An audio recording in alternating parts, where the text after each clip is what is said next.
உறுப்பினர் KP முனிசாமி. மாண்புமிகு பேரவைத் தலைவர்களே, அதாவது தமிழ் தாத்தா உவே சாமிநாத ஐயர் இந்த தமிழுக்காக தன்னை எப்படி அர்ப்பணித்துக் கொண்டார் என்பதற்கு இங்கு ஒரு விளக்கம் சொல்ல விரும்புகிறேன். அவர் திருவாரூரை ஆதீனத்தில் கல்வி கற்பதற்காக செல்கிறார்.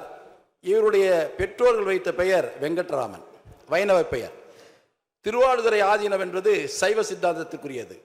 அதனால் அங்கே செல்லுகின்ற பொழுது தான் வைணவன் என்ற காரணத்தினால் அந்த திருவாரூரை ஆதீனத்தில் எங்கே சேர்க்க மாட்டார்களோ என்பதற்காக தமிழ் கற்பதற்காகவே தன்னுடைய பெயரை வெங்கட்ராமன் என்ற பெயரை சாமிநாதன் என்ற பெயரை சைவ பெயராக மாற்றி அந்த திருவாரூரை ஆதீனத்திலே மீனாட்சி சுந்தரம் பிள்ளை இடத்திலே பாடம் பயின்றவர்.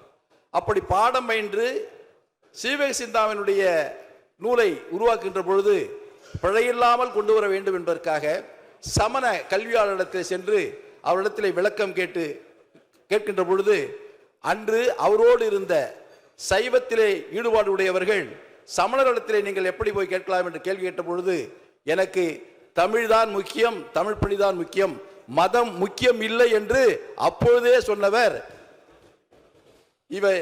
சாமிநாத ஐயர் அவர்கள். அப்படிப்பட்ட ஒரு உயர்ந்த இடத்திலே இருந்த அவருக்கு இந்த அவருடைய பிறந்த நாளை மீண்டும் மாண்புமிகு முதலமைச்சரிடத்திலேயும் நான் கோரிக்கை வைக்கிறேன். மீண்டும் அவருடைய பிறந்த நாளை இலக்கியத்தினுடைய மறுமலர்ச்சி நாளாக அறிவிப்பார்களா? ஏனென்று சொன்னால் தமிழுக்காக இருக்கின்ற இயக்கம் திராவிட இயக்கம்.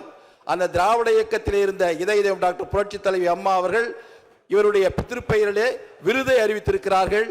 இந்த இயக்கம் இதை அறிவிக்குமா என்பதை மாண்புமிகு பேரவைத் தலைவராக மாண்புமிகு அமைச்சரத்தை கேட்க விரும்புகிறேன். மாண்புமிகு அமைச்சர்.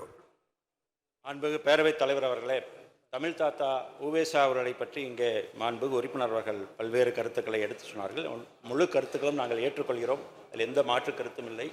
மாண்புமிகு முதலமைச்சருடைய வழிகாட்டுதலோடு இன்றைக்கு நிச்சயமாக இந்த துறையின் சார்பில் அவருக்கு மரியாதை செய்கின்ற வகையில் நிச்சயமாக வரும் காலத்தில் அதுக்காக அரசு பரிசீலிக்கும்.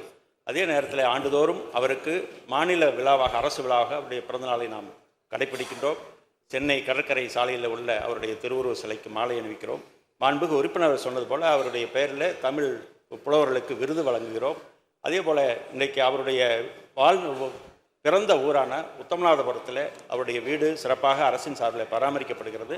தொடர்ந்து மாண்புமிகு உறுப்பினர்கள் பல்வேறு தகவல்களை இங்கே சொல்லியிருக்கின்றார்கள். முழுவதும் ஏற்றுக்கொள்ளக்கூடிய கருத்தான் நம்முடைய மாண்புமிகு முதலமைச்சரோடு கலந்து பேசி எதிர்காலத்தில் பரிசீலிக்கும்.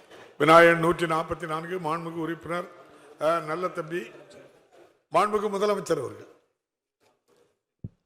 மாண்புமிகு பேரவைத் தலைவர் அவர்களே, மாண்புமிகு உறுப்பினர் திரு KP முனுசாமி அவர்கள் ஒரு கோரிக்கையை வைத்து அந்த துறையினுடைய அமைச்சர்கள் விளக்கம் எடுத்து தந்திருக்கிறார்கள். டாக்டர் உவே சாமிநாதனுடைய பிறந்தநாளை தமிழ் இலக்கிய மறுமலர்ச்சி நாளாக கொண்டாட வேண்டும் என்ற ஒரு கோரிக்கை வைத்திருக்கிறார்கள். முதலமைச்சரும் பரிசீலிக்க வேண்டும் கேட்டிருக்கிறார்கள். அவருடைய கோரிக்கை ஏற்று நிச்சயமாக வரக்கூடிய காலகட்டங்களில் தமிழ் இலக்கிய மறுமலர்ச்சி நாளாக அது கொண்டாடப்படும் என்பதை நான் உங்கள் மூலமாக தெரிவித்துக் கொள்கிறேன். அதே நேரத்தில் நம்முடைய துணை சபாநாயகர் பிச்சாண்டி அவருடைய பிறந்தநாள் என்று அவருக்கு வாழ்த்துக்களை உங்கள் சார்பில் தெரிவித்து விடுகிறேன்.